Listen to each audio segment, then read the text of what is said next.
Hafsah, silakan bisa jelaskan para korban saat ini kondisinya seperti apa?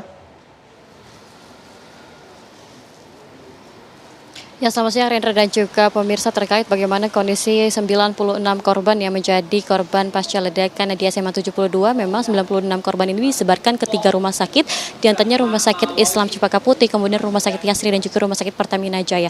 Untuk di Rumah Sakit Islam Cempaka Putih ini sendiri yang mana memang menangani 43 korban, sebanyak 12 korban masih menjalani perawatan di unit rawat inap dan satunya masih berada di ruangan ICU. Artinya 30 korban lainnya ini sudah diperbolehkan pulang atau melakukan rawat jalan. Dan kami juga tadi sudah melihat sedikit ke Rumah Sakit Yasri, ini sebanyak 14 korban masih ditangani dan 1 korban ini sudah diperbolehkan untuk pulang. Dan akibat insiden ledakan kemarin memang sudah terkonfirmasi bahwa mayoritas ini mengalami gangguan pendengaran di telinganya, baik tidak mendengar secara seutuhnya ataupun telinga yang berdengung di sebelah kiri dan juga di sebelah kanan.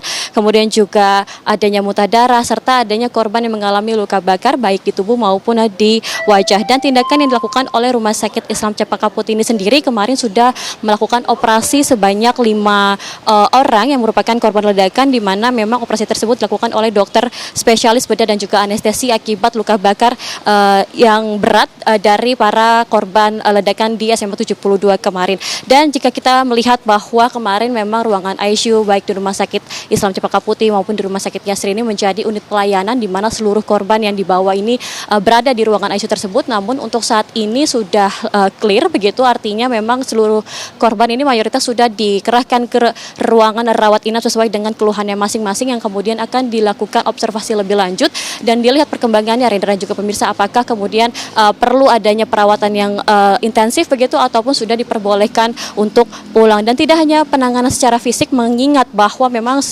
mayoritas korban dari ledakan kemarin ini merupakan anak SMA yang mana berusia sekitar 15 hingga 17 tahun. Kemudian juga dikerahkan pula dari unit psikologi kepolisian, kemudian juga dari Komisi Perlindungan Anak Indonesia, psikologis klinis dan juga psikologis anak yang kemudian memberikan dukungan kepada para korban, termasuk pendampingan dan juga penguatan mental pasca adanya ledakan kemarin, yang kemudian berharap bahwa seluruh korban ini akan dapat pulih dari trauma yang dirasakannya. Dan juga selain daripada itu, support yang diberikan ini tidak hanya untuk korban di rumah sakit, namun untuk seluruh siswa di SMA 72 Jakarta.